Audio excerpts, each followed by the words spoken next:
The Adventures of Tom Sawyer by Mark Twain, Chapter 5. The Pinch Bug and His Prey. About 10:30, the cracked bell of the small church began to ring, and presently the people began to gather for the morning sermon. The Sunday school children distributed themselves about the house and occupied pews with their parents so as to be under supervision. Aunt Polly came, and Tom and Sid and Mary sat with her, Tom being placed next to the aisle, in order that he might be as far away from the open window and the seductive outside summer scenes as possible. The crowd filed up the aisles, the aged and needy postmaster, who had seen better days, the mayor and his wife, for they had a mayor there, among other unnecessaries, the justice of the peace, the widow Douglas, fair, smart, and 40, a generous, good-hearted soul, and well-to-do, her hill mansion the only palace in the town, and the most hospitable and much the most lavish in the matter of festivities that St. Petersburg could boast, the bent and venerable Major and Mrs. Ward, Lawyer Riverson, the new notable from a distance. Next, the belle of the village, followed by a troop of lawn-clad and ribbon-decked young heartbreakers.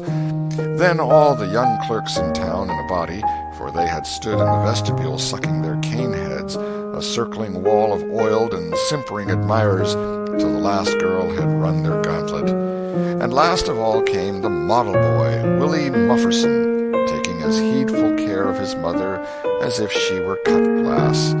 He always brought his mother to church, and was the pride of all the matrons. The boys all hated him. He was no good. And besides, he had been thrown up to them so much. His white handkerchief was hanging out of his pocket behind, as usual on Sundays, accidentally. Tom had no handkerchief, and he looked upon boys who had as snobs. The congregation being fully assembled now, the bell rang once more, to warn laggards and stragglers, and then a solemn hush fell upon the church, which was only broken by the tittering and whispering of the choir in the gallery. The choir always tittered and whispered all through service. There was once a church choir that was not ill-bred, but I have forgotten where it was now. It was a great many years ago, and I can scarcely remember anything about it, but I think it was in some foreign country. The minister gave out the hymn and read it through with a relish in a peculiar style which was much admired in that part of the country. His voice began on a medium key and climbed steadily up till it reached a certain point where it bore with strong emphasis upon the topmost word, and then plunged down as if from a springboard. Shall I be carried to the skies on flowery beds of ease, whilst others fight to win the prize and sail through bloody seas? He was regarded as a wonderful reader. At church sociables he was always called upon to read poetry, and when he was through, the ladies would lift up their hands and let them fall helplessly in their laps, and wall their eyes and shake their heads, as much as to say, "Words cannot express it. It is too beautiful for this mortal earth." After the hymn had been sung, the Reverend Mr. Sprague turned himself into a bulletin board and read off notices of meetings and societies and things till it seemed that the list would stretch out to the crack of doom. A queer custom which is still kept up in America, even in cities away here in this age of abundant newspapers. Often the less there is to justify a traditional custom, the harder it is to get rid of it. And now the minister prayed. A good, generous prayer it was, and went into details.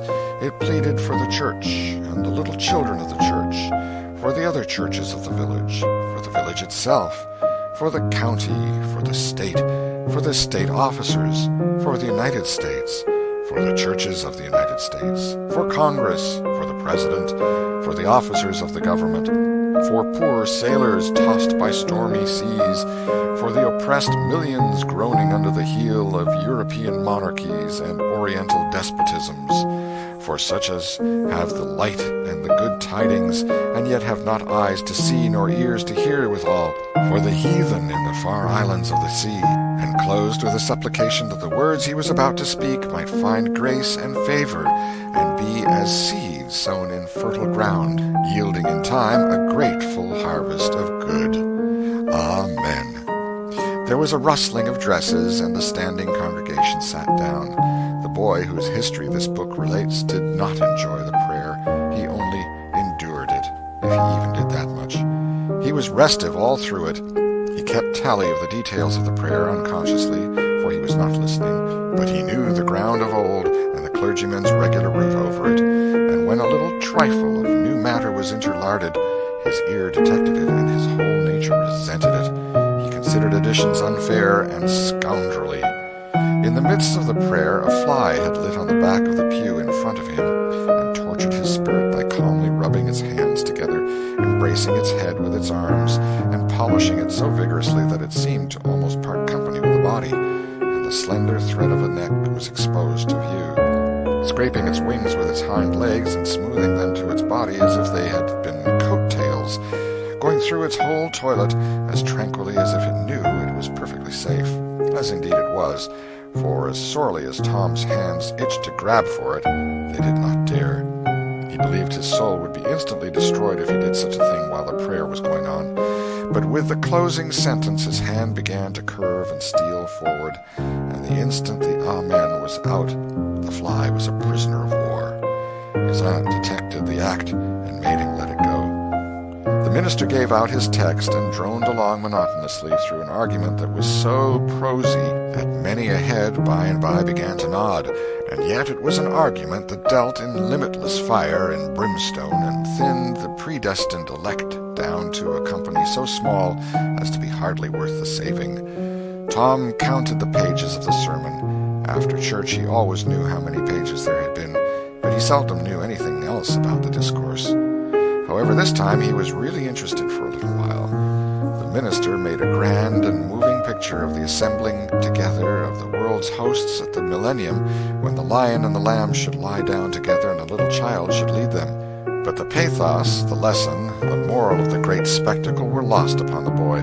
He only thought of the conspicuousness of the principal character before the onlooking nations. His face lit with the thought, and he said to himself that he wished he could be that child, if it was a tame lion. Now he lapsed into suffering again, as the dry argument was resumed. Presently he bethought him of a treasure he had, and got it out. It was a large black beetle with formidable jaws, a pinch-bug he called it. It was in a percussion cap box. The first thing the beetle did was to take him by the finger. A natural fillip followed. The beetle went floundering into the aisle and lit on its back, and the hurt finger went into the boy's mouth. The beetle lay there working its helpless legs, unable to turn over. Tom eyed it and longed for it, but it was safe out of his reach. Other people uninterested in the sermon found relief in the beetle, and they eyed it too. Presently a vagrant poodle dog came idling along, sad at heart, lazy with the summer softness and the quiet, weary of captivity, sighing for change. He spied the beetle. The drooping tail lifted and wagged. He surveyed the prize, walked around it, smelt at it from a safe distance, walked around it again, grew bolder, and took a closer smell, then lifted his lip and made a gingerly snatch at it, just missing it, made another and another, began to enjoy the diversion, subsided to his stomach with the beetle between his paws, and continued his experiments, grew weary at last, and then indifferent and absent-minded. His head nodded, and little by little his chin descended and touched the enemy, who seized it. There was a sharp yelp, a flirt of the poodle's head, and the beetle fell a couple of yards away and lit on its back once more. The neighboring spectators shook with a gentle inward joy. Several faces went behind fans and handkerchiefs, and Tom was entirely happy. The dog looked foolish, and probably felt so, but there was resentment in his heart too, and a craving for revenge. So he went to the beetle and began a wary attack on it again, jumping at it from every point of a circle, lighting with his forepaws within an inch of the creature, making even closer snatches at it with his teeth, and jerking his head till his ears flapped again. But he grew tired once more after a while, tried to amuse himself with a fly, but found no relief. followed an ant around with his nose close to the floor, and quickly wearied of that. Yawned, sighed, forgot the beetle entirely, and sat down on it. Then there was a wild yelp of agony, and the poodle went sailing up the aisle. The yelps continued, and so did the dog. He crossed the house in front of the altar. He flew down the other aisle. He crossed before the doors. He clambered up the home stretch. His anguish grew with his progress, till presently he was but a woolly comet moving in its orbit with the gleam and the speed of light. At last the frantic sufferer sheered from its course and sprang into its master's lap. He flung it out of the window, and the voice of distress quickly thinned away and died in the distance. By this time the whole church was red-faced and suffocating with suppressed laughter, and the sermon had come to a dead standstill. The discourse was resumed presently, but it went lame and halting, all possibility of impressiveness being at an end, for even the gravest sentiments were constantly being received with a smothered burst of unholy mirth, under cover of some remote pew-back, as if the poor parson had said a rarely facetious thing. It was a genuine relief to the whole congregation when the ordeal was over and the benediction pronounced. Tom Sawyer went home quite cheerful, thinking to himself that there was some satisfaction about divine service when there was a bit of variety in it. He had but one marring thought. He was willing that the dog should play with his pinch-bug, but he did not think it was upright in him to carry it off. Chapter 6. Tom Meets Becky. Monday morning found Tom Sawyer miserable. Monday morning always found him so, because it began another week's slow suffering in school. He generally began that day with wishing he had had no intervening holiday. It made the going into captivity in fetters again so much more odious. Tom lay thinking. Presently it occurred to him that he wished he was sick. Then he could stay home from school. Here was a vague possibility. He canvassed his system. No ailment was found, and he investigated again. This time he thought he could detect colicky symptoms, and he began to encourage them with considerable hope. But they soon grew feeble and presently died wholly away. He reflected further. Suddenly he discovered something. One of his upper front teeth was loose. This was lucky. He was about to begin to groan as a starter, as he called it, when it occurred to him that if he came into court with that argument, his aunt would pull it out, and that would hurt. So he thought he would hold the tooth in reserve for the present and seek further. Nothing offered for some little time, and then he remembered hearing the doctor tell about a certain thing that laid up a patient for 2 or 3 weeks and threatened to make him lose a finger. So the boy eagerly drew his sore toe from under the sheet and held it up for inspection. But now he did not know the necessary symptoms. However, it seemed well worth while to chance it, so he fell to groaning with considerable spirit. But Sid slept on unconscious. Tom groaned louder and fancied that he began to feel pain in the toe. No result from Sid. Tom was panting with his exertions by this time. He took a rest and then swelled himself up and fetched a succession of admirable groans. Sid snored on. Tom was aggravated. He said, "Sid! Sid!" and shook him. This course worked well, and Tom began to groan again. Sid yawned, stretched, then brought himself up on his elbow with a snort and began to stare at Tom. Tom went on groaning, and Sid said, "Tom! Say, Tom!" No response. "Here, Tom! Tom! What is the matter, Tom?" And he shook him and looked in his face anxiously. Tom moaned out, "Oh, don't, Sid! Don't joggle me!" "Why, what's the matter, Tom? I must call Auntie." "No, never mind. It'll be over by and by, maybe. Don't call anybody." "But I must. Don't groan so, Tom. It's awful. How long you been this way?" "Hours. Ouch! Oh, don't stir so, Sid. You'll kill me." "Tom, why didn't you wake me sooner?" "Oh, Tom, don't. It makes my flesh crawl to hear you. Tom, what is the matter?" "I forgive you everything, Sid. Oh, everything you've ever done to me. When I'm gone." "Tom, don't you ain't dying, are you?" "Don't, Tom. Oh, don't. Maybe." "Oh, I forgive everything, Sid." "Oh, tell him so, Sid. And, Sid, you give my window sash and my cat with one eye to that new girl that's come to town, and tell her—" But Sid had snatched his clothes and gone. Tom was suffering in reality now, so handsomely was his imagination working, and so his groans had gathered quite a genuine tone. Sid flew downstairs and said, "Oh, Aunt Polly, come! Tom's dying." "Dying?" "Yes'm, don't wait, come quick." "Rubbish, I don't believe it." But she fled upstairs nevertheless, with Sid and Mary at her heels, and her face grew white, too, and her lip trembled. When she reached the bedside, she gasped out, "You, Tom, what's the matter with you?" "Oh, Auntie, What's the matter with you? What is the matter with you, child?" "Oh, Auntie, my sore toes mortified." The old lady sank down into a chair and laughed a little, then cried a little, then did both together.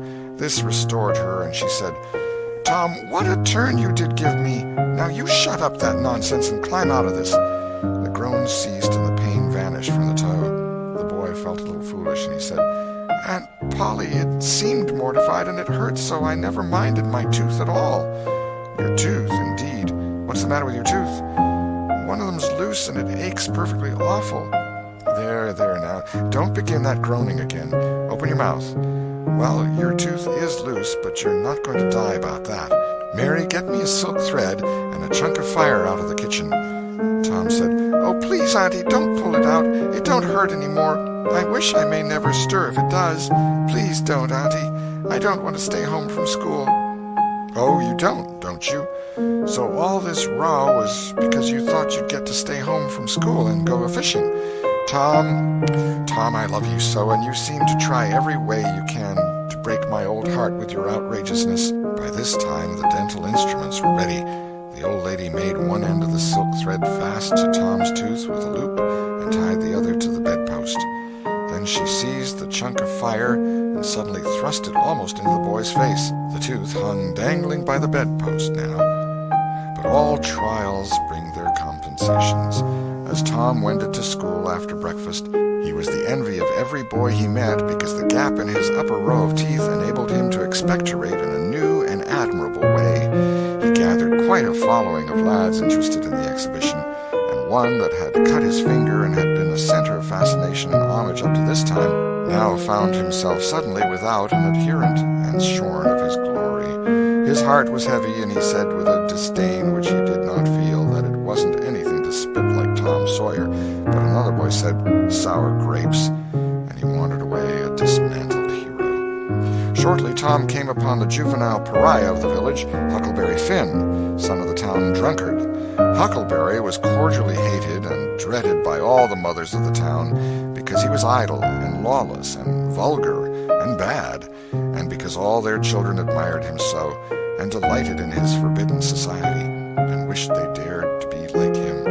Tom was like the rest of the respectable boys in that he envied Huckleberry his gaudy, outcast condition, and was under strict orders not to play with him, so he played with him every time he got a chance. Huckleberry was always dressed in the cast-off clothes of full-grown men, and they were in perennial bloom and fluttering with rags. His hat was a vast ruin with a wide crescent lopped out of its brim. His coat, when he wore one, hung nearly to his heels and had the rearward buttons far down the back, but one suspender supported his trousers. The seat of the trousers bagged low and contained nothing. The fringed legs dragged in the dirt and not rolled up. Huckleberry came and went at his own free will. He slept on doorsteps in fine weather and in empty hogsheads in wet. He did not have to go to school or to church or call any being master or obey anybody. He could go fishing or swimming when and where he chose, and stay as long as it suited him. Nobody forbade him to fight. He could sit up as late as he pleased. He was always the first boy that went barefoot in the spring and the last to resume leather in the fall. He never had to wash nor put on clean clothes. He could swear wonderfully. In a word, everything that goes to make life precious, that boy had. So thought every harassed, hampered, respectable boy in St. Petersburg. Tom hailed the romantic outcast. "Hello, Huckleberry." "Hello yourself, and see how you like it." "What's that you got?" "Dead cat." "Let me see him, Huck. My, he's pretty stiff. Where'd you get him?" "Bought him off of a boy." "What'd you give?" "I give a blue ticket and a bladder that I got at the slaughterhouse." "Where'd you get the blue ticket?" "Bought it off of Ben Rogers 2 weeks ago for a hoopstick." "Say, what is dead cats good for, Huck? Good for? Cure warts with. No, is that so? I know something that's better. I bet you don't. What is it? Why, spunk water. Spunk water? I wouldn't give a darn for spunk water. You wouldn't you? Do you ever try it? No, I ain't. But Bob Tanner did. Who told you so? Why, he told Jeff Thatcher, and Jeff told Johnny Baker, and Johnny told Jim Hollis, and Jim told Ben Rogers, and Ben told a nigger, and the nigger told me. There now. Well, what of it? They'll all lie. Leastwise, all but the nigger. I don't know him, but I never see a nigger that wouldn't lie. Shucks. Now you tell me how Bob Tanner done it, Huck. Why, he took and dipped his hand in a rotten stump where the rainwater was. In the daytime? Certainly. With his face to the stump? Yes. At least I reckon so. Did he say anything? I don't reckon he did. I don't know. Aha. Talk about trying to cure warts with spunk water such a blame fool way as that. Why, that ain't going to do any good. You gotta go all by yourself to the middle of the woods where you know there's a spunk water stump, and just as it's midnight, you back up against the stump and jam your hand in and say, barleycorn, Injun meal shorts, spunk water, swallow these warts, and then walk away quick 11 steps with your eyes shut, and then turn around 3 times and walk home without speaking to anybody, because if you speak, the charm's busted. Well, that sounds like a good way, but that ain't the way Bob Tanner done. No, sir, you can bet he didn't, because he's the wartiest boy in this town, and he wouldn't have a wart on him if he'd known how to work spunk water. I've took thousands of warts off my hands that way, Huck. I play with frogs so much I've always got considerable many warts. Sometimes I take 'em off with a bean. Yes, bean's good. I've done that. Have you? What's your way?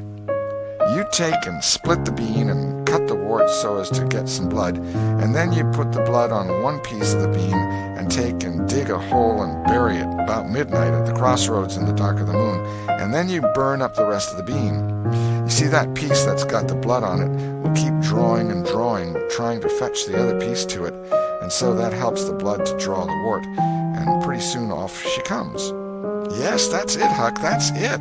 Though when you're burying it, if you say, down bean, off wart, come no more to bother me, it's better. That's the way Joe Harper does, and he's been nearly to Coonville and most everywheres. But say, how do you cure 'em with dead cats? Why, you take your cat and go and get in the graveyard long about midnight when somebody that was wicked has been buried.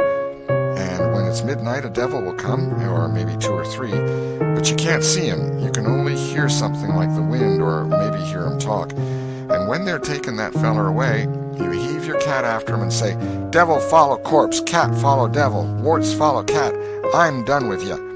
That'll fetch any wart. Sounds right. Did you ever try it, Huck? No, but old Mother Hopkins told me. Well, I reckon it's so then, because they say she's a witch. Say? Why, Tom, I know she is. She witched Pap. Pap says so his own self. He come along one day and he see she was a-witching him, so he took up a rock, and if she hadn't dodged, he'd 'a' got her.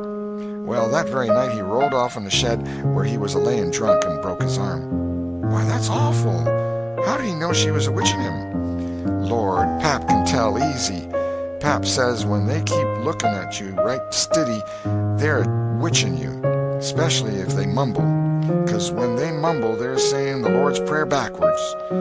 Say, Hucky, when you going to try the cat? Tonight. I reckon they'll come after old Hoss Williams tonight. But they buried him Saturday. Didn't they get him Saturday night? Why, how you talk. How could their charms work till midnight, and then it's Sunday? Devils don't slosh around much of a Sunday, I don't reckon. I never thought of that. That's so. Let me go with you. Of course, if you ain't afeard. Afeard? 'Tain't likely. Will you meow? Yes, and you meow back if you get a chance. Last time you kept me a-meowing around till old Hayes went to throwing rocks at me and says, darn that cat, and so I hove a brick through his window. But don't you tell. I won't. I couldn't meow that night because Auntie was watching me, but I'll meow this time. Say, what's that? Nothing but a tick. Where'd you get him? Out in the woods. What'll you take for him? I don't know. I don't want to sell 'em." "All right, it's a mighty small tick anyway." "Oh, anybody can run a tick down that don't belong to them. I'm satisfied with it. It's a good enough tick for me." "Sho, there's ticks aplenty. I could have 1,000 of them if I wanted to." "Well, why don't you?" "Because you know mighty well you can't. This is a pretty early tick, I reckon. It's the first one I've seen this year." "Say, Huck, I'll give you my tooth for him." "Let's see it." Tom got out a bit of paper and carefully unrolled it. Huckleberry viewed it wistfully. The temptation was very strong. At last he said, "Is it genuine?" Tom lifted his lip and showed the vacancy. "Well, all right," said Huckleberry. "It's a trade." Tom enclosed the tick in the percussion cap box that had lately been the pinchbug's prison, and the boys separated, each feeling wealthier than before. When Tom reached the little isolated frame schoolhouse, he strode in briskly, with the manner of one who had come with all honest speed. He hung his hat on a peg and flung himself into his seat with businesslike alacrity. The master, throned on high in his great splint-bottom armchair, was dozing, lulled by the drowsy hum of study. The interruption roused him. "Thomas Sawyer?" Tom knew that when his name was pronounced in full, it meant trouble. "Sir." "Come up here. Now, sir, why are you late again, as usual?" Tom was about to take refuge in a lie when he saw 2 long tails of yellow hair hanging down a back that he recognized by the electric sympathy of love. And by that form was the only vacant place on the girl's side of the schoolhouse.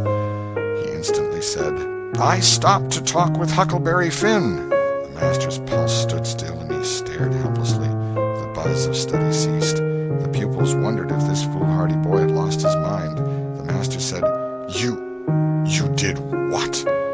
"Stopped to talk with Huckleberry Finn." There was no mistaking the words. "Thomas Sawyer, this is the most astounding confession I have ever listened to. No mere ferule will answer for this offense. Take off your jacket." The master's arm performed until it was tired and the stock of switches notably diminished. Then the order followed. "Now, sir, go and sit with the girls, and let this be a warning to you." The titter that rippled around the room appeared to abash the boy, but in reality that result was caused rather more by his worshipful awe of his unknown idol, and a dread pleasure that lay in his high good fortune. He sat down upon the end of the pine bench, and the girl hitched herself away from him with a toss of her head. Nudges and winks and whispers traversed the room, but Tom sat still with his arms upon the long, low desk before him, and seemed to study his book. By and by attention ceased from him, and the accustomed school murmur rose upon the dull air once more. Presently the boy began to steal furtive glances at the girl.